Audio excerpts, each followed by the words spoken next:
implications of the United States potentially defaulting on its debt? Look, if the United States defaulted on its debt, that makes all of our obligations, our financial obligations around the world, suspect.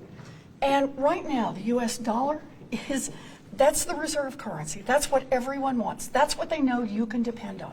You have a bond. We know that the United States stands behind its currency. The United States stands behind its debt obligations. We default on that debt, and it just throws it all into chaos.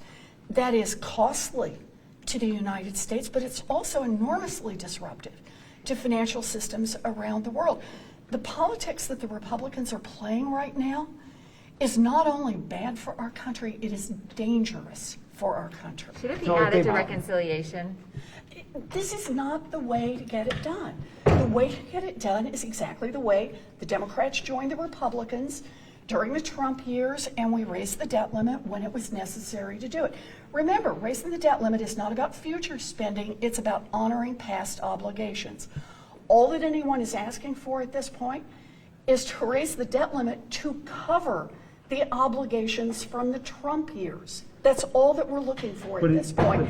And if we say that the Republicans can get away with just playing politics and hold out and not sign up because they think they'll get some kind of political points out of it, then we are setting the United States on a path that is not about a secure economic future. It's just about the Republicans creating more chaos in economic markets. But if you have no choice, why not just? What is no choice? Why aren't you asking the Republicans about this? Well, we are asking. They're saying they're going to block. Then They're saying they're ask going to them. block it this week. So For then what? what reason? Well, you know the reason. You've heard the reason, but I'm asking No, you. actually, I haven't heard the reason. They say that they're not going to do it because of everything that's happening on the Democratic side of the agenda. But regardless, and if I- they're going to vote against it, don't you guys have the obligation So to are you raise it on asking me, yourself? are we hostage to Republicans who are threatening to blow up a part of the economic system because they want to do that for politics?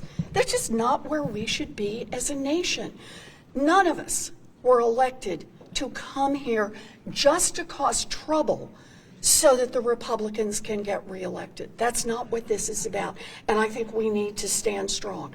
Right now, we have offered to do this on a bipartisan basis, as the Democrats did during the Trump years, and we are only asking to get the debt limit raised enough to cover the Trump debt.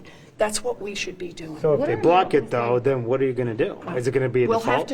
We'll have to deal with that. But right now, I'm not going to accept that they're going to block it. Can I ask you, what are Americans going to feel at home if the debt limit expires? It affects interest rates. It affects prices for goods that are purchased internationally or have international supply chains. You know, this is a rocky time for our economy. And there's a lot that looks like we're doing well coming out of COVID, but also a lot that's still at risk. I don't think there's a single American who hasn't heard the word supply chain sometime in the past few weeks about why something wasn't available or why the cost of something had gone up dramatically. You throw into that the Republicans' refusal to raise the debt limit so that America starts defaulting on its financial obligations all around the world. And the kind of chaos we've seen up to now just magnifies. Is Senator Manchin problematic right now? On the debt limit? No, on No, reconciliation. I think we're good on the debt limit. On On reconciliation. Democrats' understanding. Yeah. Look, we're all Democrats. We're working together. We're trying to row in the same direction to support the president and to do the things that need to be done for the American people.